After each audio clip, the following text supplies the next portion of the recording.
شادہ بولا، یاسر چودھری کے ڈیرے پر چلتے ہیں۔ میں نے بھی اچھا کہا اور ہم سیدھا چودھری نواب دین کے ڈیرے پر پہنچے۔ چودھری شادے کی بہت عزت کرتا تھا کیونکہ شادہ اس کے پیچھے کئی جگہ پنگے لے چکا تھا۔ چودھری نواب دین نے جب ہم سب کو دیکھا تو حقہ پیتے ہوئے چونک کر کھڑا ہو گیا۔ شادہ اسے گلے ملا اور ہم سب نے بھی باری باری سلام دعا کی۔ شادے نے ساری رودات چودھری کو سنا دی۔ چودھری کچھ دیر سوچتا رہا، پھر ہنکارا بھرا اور بولا، کوئی گل نہیں پتر، شادے پریشان نہ ہو، ایک کیڑا کم میں سمجھا کہ کوئی بڑا پنگا ہو گیا، گھبراؤ مت۔ یہ کہہ کر چودھری نے اپنے ملازم کو آواز دی کہ جیپ نکال۔ کچھ ہی دیر میں ہم سب جیپ میں سوار تھانے کی طرف نکل پڑے۔ کچھ ہی دیر میں جیپ تھانے کے آگے رکی اور ہم سب باری باری جیپ سے اتر کر چودھری کے پیچھے تھانے کے اندر چل دیے۔ جب ہم تھانے کے برآمدے میں پہنچے تو ہماری مخالف پارٹی کے لوگ ادھر ہی بیٹھے ہوئے تھے، جن میں 2-3 تو وہ تھے جن کی مرمت اچھی طرح ہوئی تھی، باقی شاید ان کے رشتہ دار تھے یا محلے دار۔ چودھری ہم کو ادھر ہی کھڑا کر کے شادے کو لے کر اندر چلا گیا۔ مخالف کھڑے ہمیں گھور رہے تھے اور ہم ان کو، مگر بول کچھ نہیں رہے تھے، بس نظروں کی لڑائی ہو رہی تھی۔ ہم تقریباً 1 گھنٹہ ادھر ہی کھڑے رہے کہ اندر سے ایک اہلکار باہر آیا اور مجھے اور جنید کو اندر آنے کا کہا، اور مخالف پارٹی کے بھی 2 افراد کو اندر بلوایا۔ اندر ایس ایچ او بیٹھا ہوا تھا۔ ایس ایچ او نے بتایا کہ ان کے 2 بندوں کی ناک کی ہڈی ٹوٹی ہے اور 2 ٹانگوں کی ہڈیاں فریکچر ہوئی ہیں، اور ساتھ میں ان کی دکان سے 1 لاکھ کے قریب رقم بھی چوری ہوئی ہے۔ شادے نے کہا، لڑائی میں ہڈیاں تو ٹوٹتی ہیں مگر یہ پیسوں والی بات بالکل جھوٹی ہے۔ خیر کافی دیر بحث مباحثہ ہوتا رہا۔ بالآخر چودھری نے 10,000 پولیس والوں کو رشوت دے کر صلح صفائی کروا دی اور ہم سب شادے کے ابو اور میرے ابو اور جنید کے بھائی کو تھانے سے لے کر نکلے۔ جنید اور اس کا بھائی اپنے گھر کی طرف چلے گئے، جبکہ ہم سب جیپ میں سوار ہو کر گاؤں پہنچے۔ گھر آ کر میری اچھی کلاس لگی۔ ابو سے 2-3 تھپڑ اور امی سے اچھی گالیاں پڑیں کہ پتر جوان ہو کے باپ کو اب جیلوں کی ہوا لگوا رہا ہے۔ 12 بجے سے 1 بجے تک میری کلاس لگتی رہی اور میں اچھی طرح بے عزتی کروا کر بعد میں سو گیا۔ صبح میں کافی لیٹ اٹھا، مجھے کسی نے اٹھایا ہی نہیں اور میں بھی تھکاوٹ اور سر میں چوٹ لگنے کی وجہ سے گہری نیند سویا رہا۔ میں بستر سے اٹھنے لگا تو میرے سر میں زبردست درد کی ٹیسیں اٹھی، اور جب میں ٹانگ کو ہلانے لگا تو ادھر بھی ایسے ہی درد ہوا۔ میں کراہتا ہوا اٹھا اور چارپائی پر ہی لیٹ گیا اور آہستہ آہستہ سر کو دبانے لگ گیا۔ اتنے میں امی جان اندر داخل ہوئیں تو غصے سے میری طرف دیکھ کر بولی، اٹھ گیا میرا بدماش پتر۔ میرے چہرے پر درد کے آثار تھے۔ امی نے جب مجھے اس حالت میں دیکھا تو سارا غصہ بھول کر ممتا جاگ گئی اور امی میرے پاس آ کر بیٹھ گئی اور میرے سر پر ہاتھ پھیر کر میرا ماتھا چومتے ہوئے بولی، میرے پتر کو اتنا تیز بخار ہوا ہے، اور ساتھ ہی میرے سر پر لگے زخم کو دیکھ کر مخالف پارٹی کو گالیاں اور بد دعائیں دینے لگیں۔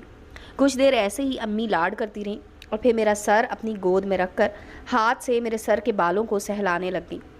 جو سکون ماں کی آغوش میں ملتا ہے ویسا سکون پوری کائنات کی کسی بھی چیز میں نہیں ملتا۔ امی کی گود اور سر پر ان کے شفقت بھرے ہاتھ سے مجھے ساری تکلیف بھول گئی اور میں نہ جانے کب سو گیا۔ میں پھر نیند کی وادیوں میں چلا گیا۔ میری آنکھ تب کھلی جب امی ہاتھ میں کھانے کی ٹرے پکڑے میرے سرہانے کے پاس بیٹھی میرے سر کے بالوں کو سہلاتے ہوئے مجھے اٹھا رہی تھی۔ میں نے آنکھ کھولی تو سامنے میری جنت مسکرا رہی تھی۔ امی نے شفقت سے کہا، اٹھ میرا لال، اٹھ کر روٹی کھا لے۔ میں اٹھا اور امی کے کندھے کے ساتھ سر لگا کر بیٹھ گیا۔ امی روٹی کے نوالے میرے منہ میں ڈالنے لگ گئی۔ کھانا ختم کر کے امی اٹھی اور کچھ دیر بعد دودھ گرم کر کر میرے لیے لے آئیں۔ امی مجھے پھر نصیحتیں کرنے لگ گئیں کہ ہم غریب اور عزت دار لوگ ہیں، ایسے لڑائی جھگڑے ہمیں زیب نہیں دیتے۔ میں فرما برداری سے سر ہلاتا رہا۔ پھر اچانک امی نے پوچھا، پتر یہ پارلر والی کون ہے جس کے پیچھے تم لڑے ہو؟ میں ایک دم چونکا اور امی کے سوال کے جواب کے لیے الفاظ تلاش کرنے لگ گیا۔ امی مجھے خاموش اور یوں گھبرائے ہوئے دیکھ کر بولی، دیکھ پتر، میں تیری ماں ہوں اور ماں سے کچھ بھی نہیں چھپاتے۔ میں نے ہکلاتے ہوئے کہا کہ وہ میرے دوست کی بہن ہے۔ امی بولی، جھوٹ کیوں بول رہا ہے؟ میں پھر بولا، نہیں امی میں کیوں جھوٹ بولوں گا؟ امی بولی، مرضی تمہاری، اگر تم ماں سے بھی سچی بات نہیں کرنا چاہتے۔ میں نے امی کا ہاتھ پکڑا اور ہاتھ کو چومتے ہوئے بولا، لو بتاؤ میں تمہارے ساتھ کیوں ایسے جھوٹ بولوں گا؟ میں نے تھوڑا شرماتے ہوئے کہا، امی وہ اصل میں مجھے پسند کرتی ہے۔ امی ہنستے ہوئے بولی، اور تم؟ میں نے بھی شرمیلی مورت بنتے ہوئے اس بات میں سر ہلایا۔ امی مجھے ساتھ لگاتے ہوئے میرا ماتھا چومتے ہوئے بولی، میرا پتر جوان ہو گیا ہے، چلو مجھے ملواؤ کسی دن۔ میں نے خوش ہوتے ہوئے امی کے گال کو چوما اور بولا ملواؤں گا، ضرور ملواؤں گا۔ امی بولی کب ملواؤ گے؟ میں نے کہا جب آپ کہیں میں اس کو گھر لے آؤں گا۔ امی بولی ابھی کچھ دن صبر کر، تیرے ابا کا موڈ جب صحیح ہوا تو میں تجھے بتاؤں گی، پھر لے آنا۔ میں خوش ہو کر امی کے ساتھ چمٹ گیا۔ کتنی دیر تک ایسے ہی امی کے ساتھ زوفی کے بارے میں اور اس کے گھر کے بارے میں باتیں کرتا رہا۔ امی کو یہ بات کسی سے نہ کرنے کا بھی کہا، اور خاص کر آنٹی فوزیہ اور نازی سے۔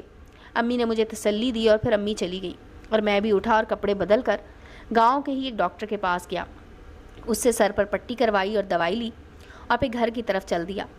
شام ہونے والی تھی، ابھی شہر تو جا نہیں سکتا تھا۔ میں چلتا ہوا سیدھا آنٹی فوزیہ کے گھر گیا۔ میں جیسے ہی اندر داخل ہوا، آنٹی صحن میں ہی چارپائی پر بیٹھی تھی۔ مجھے دیکھ کر چونکی، اور جب ان کی نظر میرے سر پر بندھی پٹی پر پڑی تو چھلانگ مار کر چارپائی سے اتری اور تیزی سے میری طرف بڑھتے ہوئے میرے چہرے کو دونوں ہاتھوں میں پکڑ کر بولی کیا حال ہو گیا ہے؟ آنٹی ایک ہی سانس میں بولی جا رہی تھی۔ آنٹی کی آواز سن کر عظمیٰ اور نسرین بھی دوڑی باہر چلی آئیں۔ میری حالت دیکھ کر وہ بھی کافی گھبرا کر میرے پاس کھڑی ہو گئی، اور تینوں ماں بیٹیاں پوچھنے لگ گئیں کہ کیسے چوٹ لگی۔ مجھے یہ ٹینشن پڑ گئی کہ کہیں آنٹی کو بھی زوفی کا نہ پتہ چل جائے، اس کی وجہ سے لڑائی ہوئی ہے۔ پھر آنٹی نے جب یہ پوچھا کہ کون تھا وہ اور کیسے لڑائی ہوئی، تو مجھے کچھ حوصلہ ہوا کہ آنٹی حقیقت سے لا علم ہے۔ میں نے آنٹی کو ایسے ہی من گھڑت کہانی سنائی کہ میرے دوست کی بہن کو وہ تنگ کرتا تھا، اور دوست بھی جنید ہی بتایا، اس وجہ سے اس سے مار پیٹ ہوئی۔ آنٹی بھی بد دعائیں دینا شروع ہو گئیں۔ کچھ دیر بعد انکل بھی آئے، ان کو بھی یہی سٹوری سنائی۔ انکل کچھ دیر بعد اٹھ کر دوسرے کمرے میں چلے گئے۔ عظمیٰ اور نسرین پہلے تو سیریس ہو کر بیٹھی رہیں۔ جب ماحول کچھ بدلا تو نسرین میرے چہرے کو دیکھتے ہوئے بولی یہ کیا حلیہ بنا لیا ہے، جبکہ عظمیٰ زبردست کے اشارے کرتی رہی۔ آنٹی نے نسرین کی اچھی بھلی بے عزتی کر دی۔ نسرین بے عزتی کروا کر کمرے سے باہر نکل گئی۔ آنٹی نے عظمیٰ کو چائے بنانے کا کہا۔ پھر جب میں اور آنٹی کمرے میں رہ گئے تو آنٹی جو میرے ساتھ ہی چارپائی پر بیٹھی ہوئی تھی، آنٹی نے میرے سر کو چوم کر بولی میرا شہزادہ تو ہیرو بن گیا ہے۔ میں نے کہا آنٹی بس کام کا سیزن ہے، اس وجہ سے لیٹ ہو جاتا ہوں۔ آنٹی بولی جمعے کو تو چھٹی ہوتی ہے، تو میں نے بتایا کہ جمعے کو میں لاہور گیا تھا دوست کے ساتھ۔ آنٹی لاہور کا سن کر بہت خوش ہوئی اور بولی اکیلے اکیلے لاہور دیکھ آئے ہو؟ قدموں کی چاپ سنائی دی۔ ادھر عظمیٰ ہاتھ میں چائے کی ٹرے پکڑے کمرے میں داخل ہوئی۔ عظمیٰ چائے ہمیں پیش کر کے دوسری چارپائی پر بیٹھ گئی۔ ہمیں کافی دیر ادھر بیٹھا ان کے ساتھ گپ شپ کرتا رہا۔ عظمیٰ نے بتایا کہ اگلے ہفتے ہمارا رزلٹ آ جانا ہے، پھر ہم نے کالج میں ایڈمیشن لے لینا ہے۔ میں نے شرارت سے کہا پاس ہوگی تو ہی کالج جاؤ گی؟ عظمیٰ بولی فرسٹ آؤں گی، دیکھ لینا۔ میں نے کہا چلو لگ جائے گا پتہ۔ کچھ دیر مزید بیٹھنے کے بعد میں آنٹی لوگوں سے اجازت لے کر نکلا اور گھر آ گیا۔